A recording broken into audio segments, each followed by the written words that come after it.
Supreme court का anticipatory bail को लेकर एक ऐतिहासिक फैसला आया है। अब इसका असर ये होगा कि देश में कहीं से भी एंटीसिपेटरी बेल ली जा सकेगी। केस का टाइटल है Priya Indoria versus state of Karnataka और इस केस की सुनवाई जस्टिस BV नागरत्ना और जस्टिस उज्जवल भूयान की बेंच कर रही थी। ये जजमेंट इसलिए भी खास है क्योंकि अब क्रिमिनल केसेस में आरोपियों को बड़ी राहत मिलेगी। अब उनके लिए कहीं से भी बेल लेना आसान हो जाएगा। हालांकि इसके लिए सुप्रीम कोर्ट ने कुछ शर्तें भी लगाई हैं जिनका पालन करना कोर्ट के लिए और आरोपी दोनों के लिए जरूरी होगा।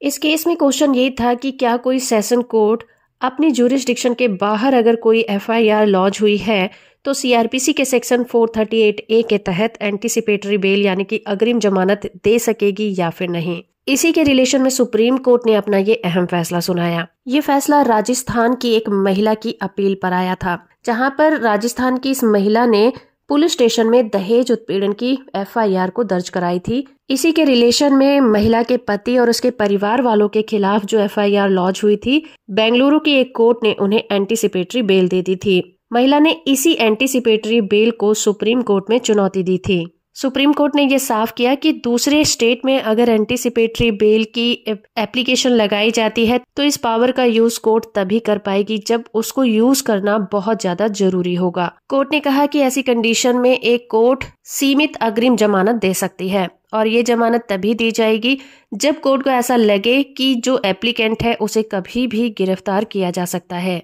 और ये एंटीसिपेटरी बेल देने से इस मामले पर क्या प्रभाव पड़ेगा इसका जिक्र करना भी जरूरी होगा। इसमें तीसरी कंडीशन ये भी है कि कोर्ट को ये देखना होगा कि उसके स्टेट में CRPC के सेक्शन 438 में स्टेट गवर्नमेंट में कोई अमेंडमेंट किया है या फिर नहीं किया है। और सुप्रीम कोर्ट ने यह भी साफ किया कि एंटीसिपेटरी बेल मांगने वाला आरोपी कोर्ट को ये भी बताएगा कि वो उस ज्यूरिसडिक्शन की कोर्ट में क्यों नहीं जा सकता जहां पर यह मामला दर्ज हुआ है, और कोर्ट एक बार उससे संतुष्ट हो जाएगी तभी उसे एंटीसिपेटरी बेल दी जा सकती है। और आरोपी को यह भी बताना होगा कि जिस कोर्ट के पास उसकी बेल को सुनने का अधिकार है उस कोर्ट से उसे एंटीसिपेटरी बेल क्यों नहीं मिल सकती। सुनने के बाद अगर कोर्ट उससे संतुष्ट होती है तभी उसे एंटीसिपेटरी बेल दी जा सकती है। तो सुप्रीम कोर्ट के इस जजमेंट के आने के बाद पीछे के सभी जजमेंट बेअसर हो गए हैं, जिसमें पटना और कलकत्ता हाई कोर्ट ने अपने एक आदेश में कहा था कि हाई कोर्ट अपने ज्यूरिसडिक्शन से बाहर जाकर एंटीसिपेटरी बेल किसी को नहीं दे सकती। तो इस तरह से सुप्रीम कोर्ट ने ये साफ कर दिया है कि चाहे FIR कहीं भी दर्ज हुई हो, उस ज्यूरिसडिक्शन से बाहर जाकर किसी भी कोर्ट में एंटीसिपेटरी बेल के लिए अप्लाई किया जा सकता है